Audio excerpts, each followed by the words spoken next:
The way I met you was interesting because I had been receiving emails from viewers with Conscious Media Network. You have to interview Dan Dunphy.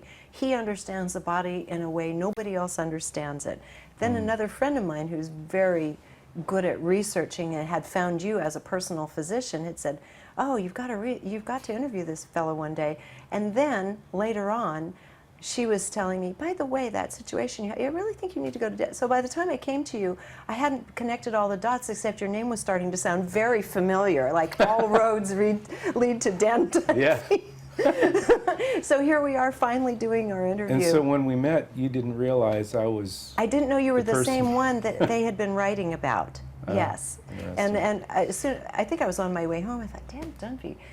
Where have I heard that name put it together. I went home and did a search in my email and found it.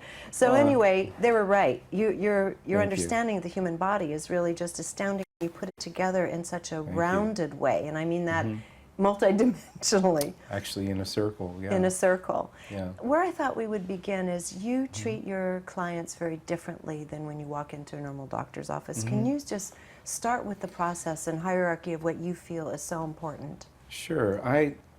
I think the primary thing is to listen and to take the time. So I spend, an hour and a half minimum and sometimes 2 hours or more just listening to the story.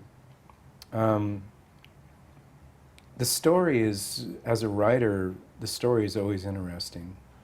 And actually, I started writing when I was a teenager, but medicine became the perfect profession for someone who likes to tell stories and likes to listen to stories.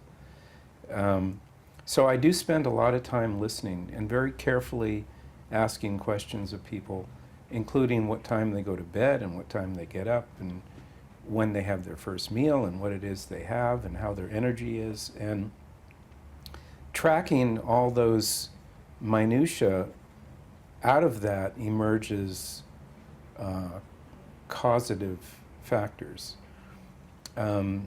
We are complex biological systems, and when someone comes in and says, "My elbow hurts," there's usually a lot more to it. Or "My heart hurts." And at various levels, when you start listening to the story and you put together the symptoms, then you start finding causation in terms of emotional well-being, and primarily from first breath to last, stress is part of life. So for years I talked to my patients about glycemic balance, and when I worked with Robert Atkins in New York, we did glucose tolerance tests with insulin levels on everyone who came in. So without doing that much anymore, I can pretty much determine if glycemic imbalance is present.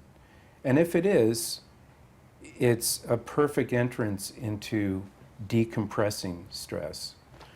So whatever type of stress we have, be it emotional, situational stress, or pain, inflammation, trauma, allergy, or glycemic imbalance, too high, too low, the body interprets that in cortisol. Cortisol is the stress hormone, and it's the currency of stress in the body. It's how stress is interpreted, and it's a hormone. And cortisol has a potential negative impact relationship with every system in the body. And if you can see perhaps the mandala, which is a circle, in the middle of the mandala is cortisol, because from first breath until last, stress is inherent in life. It's a tension between chaos and organization, between life and death, between healing. It manages your body's responses. It's the office manager of stress. Right. And so that's why it's in the center.